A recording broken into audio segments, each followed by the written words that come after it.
Chapter 14, Election Night, Mare.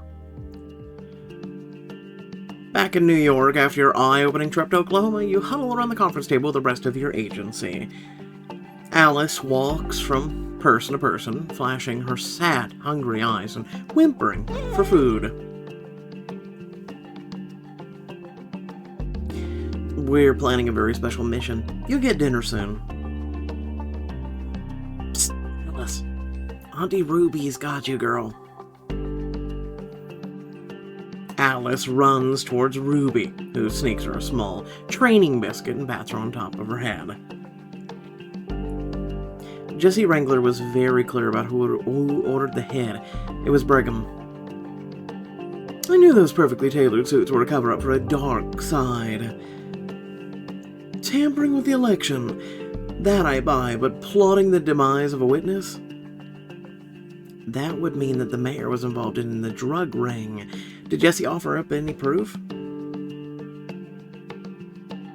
No, but it's clear Mayor Brigham was...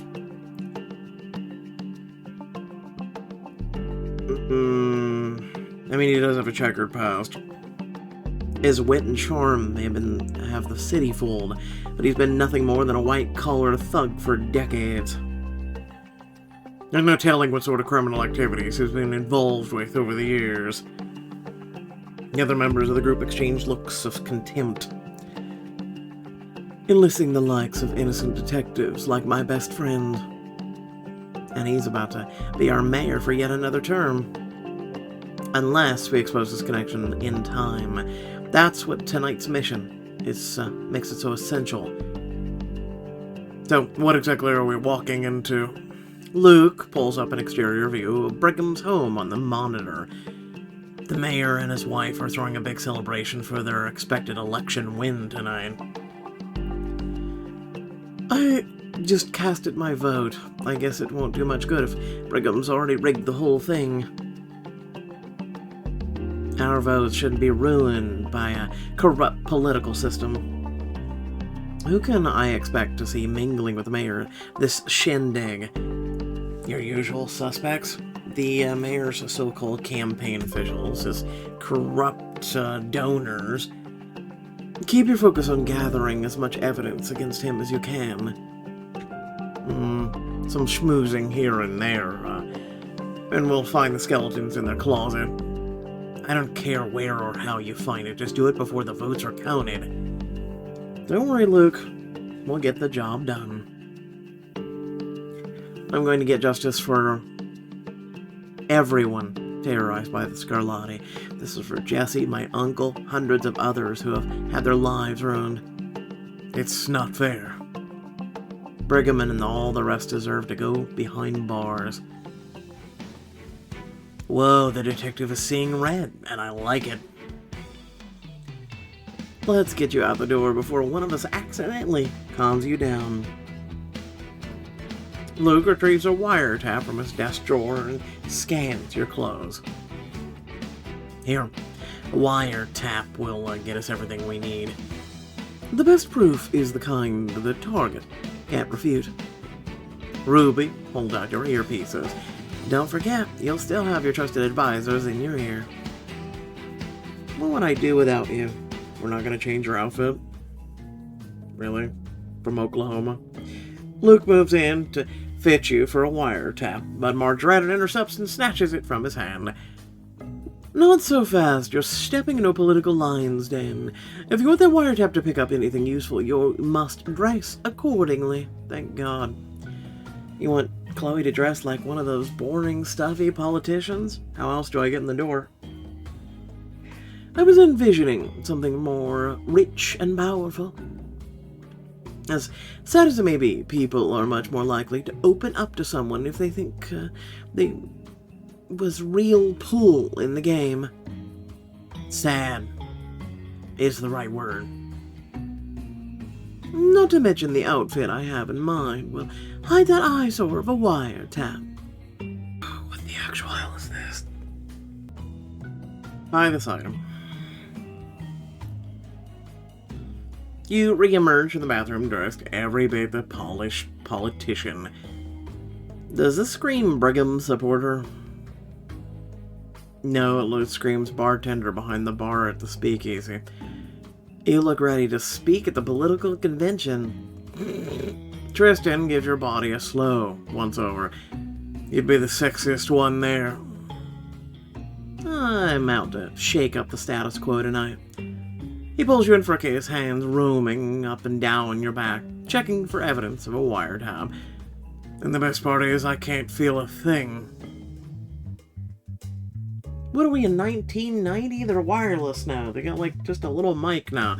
You and the group pull up to Brigham's mansion in the surveillance van. Ruby looks out at the mansion with awe. So this is what old money looks like. A place is gigantic. I haven't been here in years, and it still has that air of mystery and lies. Don't be fooled, Ruby. The beautiful brick exterior is all a facade for the evil that takes place behind those gates. And tonight we find what that evil is. You and Trystan make your way to the front steps, hand in hand. Here goes nothing. You knock and the door swings open, revealing a friendly gentleman at the other end. Welcome to the Brigham residence. The mayor and his wife thank you for your support on such a monumentous occasion. Monumentous because the mayor, Brigham, and his cronies are going down in flames. I'm glad to give my support where I can. So, where can we find the gracious hosts of the evening? That's why my ears are ringing. Rhonda Brigham walks up behind the greeter, her expression far from warm. Miss Brigham, you look wonderful this evening. She looked up and down, scanning your outfit. You sure do clean up nicely, don't you, detective? Over Rhonda's shoulder, you can see the well-dressed guests mingling amongst each other as servers pass around expensive champagne and hors d'oeuvres.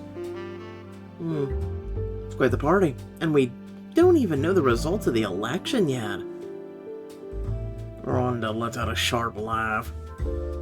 Oh dear, we both know how this election will end tonight. The polls say as much. You and Trystan exchange a quick shared look of curiosity and lean into Rhonda's ear with a cheeky whisper.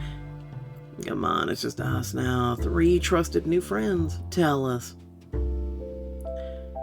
Do the votes even need to be counted? Based on what I hear, they could just call the race now. Rhonda's eyes narrow, slightly seething by the implication. What is it that you've heard? Only that we know everyone wants what's best for the city. Before you can push any further, Ma'am Brigham taps Rhonda on the shoulder and whispers something unintelligible in her ear. The man of the hour. We were just talking about your big win. Yes, well, it's not official yet, but it's only a matter of time, if you'll excuse us. It appears I've been summoned. You open your mouth to stop them, but before anything can come out, they're gone. Don't let this discourage you, Chloe. You'll get someone to crack. Who else is inside? You step inside and scan the partygoers, and your eye stop on a woman smoking a cigar in the corner, her back to you. Oh, look, it's Big V. Big V. The mobster pledging her support out in the open? Talk about bold. Someone in the party definitely knows something. You take Trystan's hand and head inside, only for a reporter and a photographer to shove a mic and video camera in your face. New York's Channel 9 News is live at the home of incumbent candidate Mayor John Brigham, where his supporters are partying already. Is it me, or is there a tangible excitement in the air tonight? Oh, you haven't seen anything yet. Is that so? You look straight into the camera with a smug grin. I'd stick around because the real excitement is still to come. You mean the election results? Stay tuned. You give a sly shrug as you walk away. Chloe, that was absolutely epic. You see Rhonda whispering in Violet's ear. Her expression darkens as she follows Rhonda out of the room. Something's going down. I doubt we're gonna get Rhonda or Big V to tell us directly. One of the guests might let something slip. You look through the crowd and see 2 familiar faces from Casino Nostra. Oh, of course. Alright, let's go with Anika. You walk over to Anika. She sips wine on the couch. Nice party we've got here. The mayor really has this thing in the bag. Of course he does. Mayor Brigham knows exactly how to give people what they want, especially those close to him. It's great to be a friend of Brigham's. I just wish I knew more about his other friends. I know, we see each other so rarely. Perhaps you could share a few tips about these friends. Anika sips her wine and chuckles. They're not what you'd expect, but they treat you like a caring auntie. That's new. The music in the room suddenly changes. Oh my gosh, it's my song. Gotta run, have fun at the party. Anika shimmies her way to the dance floor. Sounds like Mayor's inner circle takes care of their own. No, really. Typical mob behavior. It keeps them loyal. You look through the crowd and see Mayor Brigham's loose-lipped sister at the bar. I wonder how willing Jackie will be to spill some truth this time. Thanks, cutie. Keep those coming, and you're in for a very hefty tip. She takes her drink, and Chet Masters comes up to order next. Scotch neat, make it fast, need a bigger buzz, if I'm going to make it through the night. Alcohol is a detective's best friend. Good eye, partner.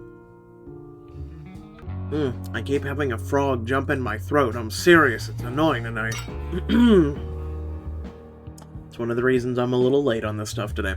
You grab a champagne flute from one of the passing servers and approach Chet cheekily, clinking glasses with a scotch. Well, look who it is. I haven't seen you since our run-in at the Casino Nostra. I'll never forget that night. He eyes you pointedly. You mean when the feds were tipped off and raided the joint? I wonder who could have done that. Well, would I be here pledging my allegiance to Mayor Brigham if I was responsible for the raid? Chet takes a big swig of his drink. Don't you mean pledging your support to the real mayor? What do you mean? Brigham is the mayor. Like you two don't know. John may have the title, but he doesn't make any of the real decisions. Interesting. I wonder who the power broker could be. Yep, no. Slowly the wheels of everyone is turning. Beats me. I try not to think about it. And with that, he downs the rest of his drink and walks off. Well, that was surprising. What the hell did that even mean? Means he's a puppet like every politician. Well, that was either drunk gibberish or we have to worry about more than just John Brigham. He's about the mayor on a tense-looking phone call in the corner. Maybe we could find out from the horse's mouth. But as you approach, one of his donors pulls him away. While we wait for these votes to be counted, what do you say we make our new agenda official? For a friend? Of course. Follow me. The men exit down the hallway. He got away. Why enjoy your own party when there's donors to reward? Before you can follow them, you feel a cold hand tap your shoulder. You turn around and Big V blows cigar smoke in your face. You may have all these people fooled, but I know you don't belong here. At least my least favorite person. I've almost missed you. Almost. Don't you dare think about trying to stop the inevitable. I'm watching you. That a threat? Because you sound scared. Does my presence make you that nervous? Who knew the Scarlattis were so soft? You're the ones who should be scared. The boss doesn't take kindly to threats. Then tell us who your boss is, and we'll make sure the courts go easy on you. She breaks into a smug grin. Oh, good luck with that. Try to stay out of trouble, or it will find you. She walks off, and you fume, heart beating a mile a minute. I want to wipe that smirk off her face. Stay calm, Rose. She'll get what's coming to her. Any update on the mayor? You scan the party and spot the donor he was speaking to exit the hallway without him. The donor's leaving, so he's alone. Grab Trystan's hand, pull him into the hallway where you find Mayor Brigham exiting the room, closing the door behind him. There's the man I've been looking for, taking a breather. Even politicians need a break from shaking hands. The peace and calm gave me time to run through my victory speech again. Practice makes perfect. Your voters can't wait to hear it, or what about your concession speech?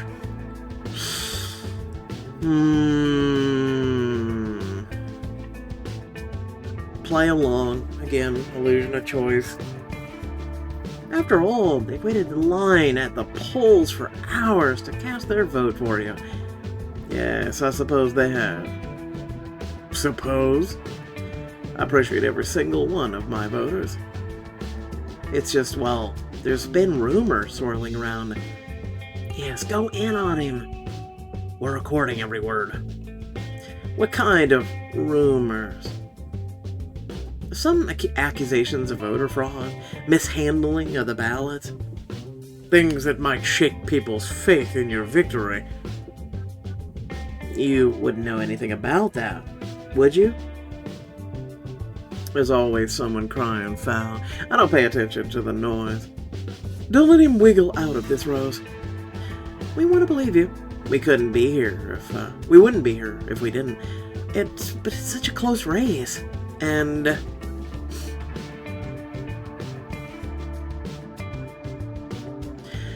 your confidence hasn't even wavered once. I can see. I've never seen an incumbent candidate be so sure of his re-election. And it's people talking. People can talk all they want. That doesn't change the fact I am winning this election, fair and square. You're on to something. I can hear it in his voice. Crack him, Chloe. Those are some very strong words. He takes a deep breath, trying to cast aside a stirring discomfort. It's like my wife always tells me, winners win and losers lose. You sound as confident as your wife. How can I not be? With her on my back, I can do anything. There's no substitute for emotional support from your partner. Trystan squeezes your hand. That's the truth. Rhonda offers more than just emotional support. She has political sway in the city. I know her connections will persuade voters to come out for me. Speaking of, I need to find her before the results come in so we can celebrate together. He leaves you alone in the hallway, and you and Trystan exchange a weighted glance. What sort of connections is he talking about? I don't know.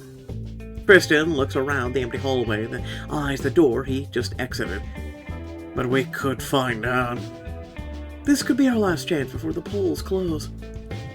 Let's do it. You walk inside to find a home office with papers and folders strewn across the desks. This looks promising. You feel a weight of dread surge inside you as you close the door behind you. This is a room full of secrets. There's no telling what's hiding here. Trystan takes your hand and gives it a supportive squeeze. Whatever it is, you need to find it fast. My sources are telling me the race is expected to be called within the hour. And you still don't have the evidence you need to expose Brigham.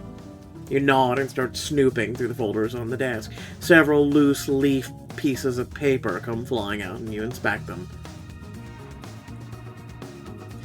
These are receipts for hotel rooms.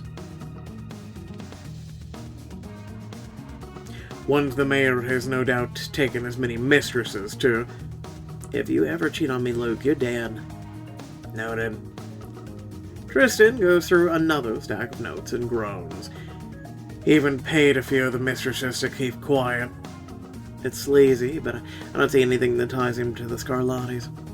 You look down to see one of the desk drawers ajar. You pull the drawer the rest of the way open and find a knife sitting in a polished glass case. No. Chloe, what's so special about that knife? Isn't it the knife from our first case? It's not just any knife. Oh. Okay, well, that's even more, This is the knife that killed my father. Chloe. Trystan rests his hand on your shoulder as your rage boils. Rose, are you sure? It's the same one I saw at the crime scene before he disappeared.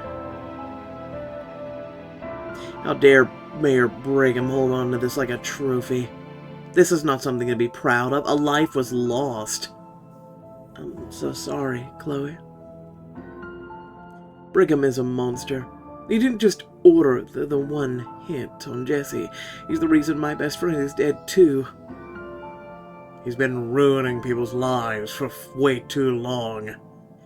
Chloe, there could be DNA evidence on the knife. Be careful with it. Copy. You search the desk for a cloth to handle the knife case when you spot a note sticking out from underneath the keyboard. What does that say? We work so hard for this night. Let's enjoy it. Love always, your wife, Rhonda Scarlatti. Did you just say Scarlatti? This isn't a funny joke, Rose. I don't know how to explain this. You shake your head, a bad feeling hitting deep in your gut. This doesn't make sense. Rhonda can't be a Scarlatti, can she? Because then it means Luke didn't do his job, and, the dossier's completely pointless, and, yada, yada, yada, yada, yada. This is what Brigham alluded to. Rhonda doesn't have the connection. She is the connection. Scarlatti must be her maiden name. Luke, how the hell did we miss this? I don't know. I'm just as shocked as you are. You can hear Luke typing furiously in the search of intel. This can't be right. It's like Rhonda Scarlatti never existed. Her life began after taking the Brigham name. She must have paid good money to get her past life scrubbed from the internet. I mean, she's old enough for her not to exist on the internet. It's the only way she could fool everyone. I still managed to uncover some useful info. I could send it to you. Of course you could. Read the dossier. I don't see a point figuring, But whatever. Any intel I can get is helpful at this point. Okay, I'm forwarding this to your phone now. It's the best I could do on short notice. You pull the dossier up on your phone. Who's that? Info that, is probably pointless. Okay, let's get to it. 56. Socialite, wife of Mayor Brigham. Ties to the mom. Path has crossed with the Scarlatti family over the years, attending Scarlatti family weddings, birthday parties, etc. Rumors point to her possibly being a distant aunt to Big V. Violet sees her aunt as an intern, often asks her for business advice. Rhonda has ties to the Scarlatti family businesses, i.e. Casino Nostra, yet her name is conveniently left off any and all binding paperwork. Her Scarlatti name was scrubbed from the internet shortly after her relationship with John Brigham became serious. No shit, thank you for stating something we already knew. Notes: power and status more important than love. Husband turns the other cheek as much as her, master of giving a double life. Runs a tight ship, quick to shut. This is stupid. The fucking... The dossier is just pointless. It's pointless. It doesn't give us any information that we already didn't know. Lord help me. You weren't kidding, Luke. None of this is very concrete. Well, at the least, it's pretty intriguing, but there's no way to decipher fact from fiction. It's like a Reddit thread. Yeah. How certain are we that Rhonda is... Oh, God. Big V's aunt. That's a huge accusation. With immense consequences. Luke sighs, shaking his head. I've yet to find any real evidence, but it would certainly explain their close relationship. Everything we thought we knew about her is probably a lie. I'm still hung up on this name scrubbing thing. I thought the Scarlattis were proud of their name. If you're worried about your public image. Think bigger. If Rhonda scrubbed her family name, that means Brigham married into the mob. This whole time we assumed he was the one with the mob ties. But it's his wife who's corrupted him. That doesn't absolve him of everything. He knew what he was getting into when he met her. The question is whether he made her change her name, or if it was all her idea. Sounds to me like it was a mutual decision. A united front. Sinister minds think alike. Sinister minds had managed to fool an entire city. Luke, tell me more about the note that John turns the other cheek. Rhonda was a master of living a double life. John turns the other cheek. What's he turning a blind eye to when it comes to Rhonda? You know how she ignores his extramarital affairs? Yeah. Well, that's only because she's returning the favor. It keeps the mayor's tight-lipped about the Scarlatti's tasks she conducts. You chew on all the new intel, your expression becoming increasingly concerned. If the mayor married in the Scarlatti family, how can we be sure he's the boss of the organization? You're on to something there, Rose. That's not how the mob works. I've watched The Godfather enough times to know that only blood relatives are allowed high-ranking positions. Then that can only mean one thing. Oh no, quick, everyone, act shocked. You and Trystan hold a tense gaze, simultaneously reaching the same conclusion. The whole time, we've been looking at Mayor Brigham, when the guy isn't capable of covering up his own affairs, much less rig an election. Big V was telling the truth about having a boss. But that boss isn't the mayor, it's his wife. Just then the door flies open and Rhonda Brigham storms in, her expression murderous. You're not where you're supposed to be, Detective. Yeah, we know. Thanks for pointing it out. I was looking for the bathroom. That excuse will work, right? Rhonda Scarlatti. Anyway, before I say what I gotta say, remember that if you did enjoy, to like, share, and subscribe. Okay? Alright. Also share. But anyway. Leave a comment down below letting me know your thoughts, but here we go. You guys know I just had this talk with you, I think it was last week or the week before, where I said that I thought Mayor Brigham was a puppet. I put two hypotheses out there for you guys, okay? Or may I say, hypotheses. So, I said that, you know, one way, he was someone who was in the position of leadership, and, you know, here he was in all these things that he shouldn't be, and he seemed bigger than his britches, and things like that. And so I figured, okay, he was either, you know, the head guy, or, and I said hypothesis number 2, was he was a puppet. He's just a puppet. Like most politicians, if you know how it is, you know how it is. It doesn't matter who sits at the head and is the face, right? I mean, look at it this way. Let's do even a good guy spin on this. Remember Captain America, right? After taking the super serum, he was like the puppet. He was the look at the U.S. government and everything else for Captain America. He was the guy who was on the TVs, and he was, you know, the radios and doing the little dancing and everything. He was just a puppet. He was just a puppet. While everyone else did everything else, he was just the puppet that sung and danced. Okay, so is anyone really surprised by this revelation that Mayor Brigham is the puppet and that she's bigger and higher up? No, but remember, next chapter is where the evidence comes in. I'm also a little surprised that the knife wasn't a diamond choice, and then also the knife was not part of the DNA or evidence or anything that linked anyone to anything. Because remember, she looked for a piece of cloth to take the knife right out of the. I don't know if she took it out of the case or not, but basically she's taking it. I'm really surprised that wasn't a diamond choice. I'm really surprised. I'm also surprised that that wasn't a piece of evidence that could have played into it. Like, why would someone have something that literally is linked to another murder in their office desk drawer, right?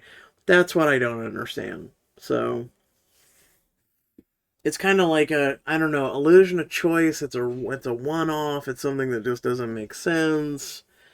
Um, or maybe it's something that he personally did himself, right? Because I mean, this would be one way for your dad not to know, right? Not knowing or realizing the mayor's dirty, and maybe the mayor himself, what, way back before he became mayor, maybe this was his way of proving himself to the Scarlattis or something. I don't know. There's a hypothesis for you. Maybe that's a possibility. So I'm sure some of that, might, I don't know. Maybe I just solved this case too. Would make sense. He kept the trophy in his desk drawer.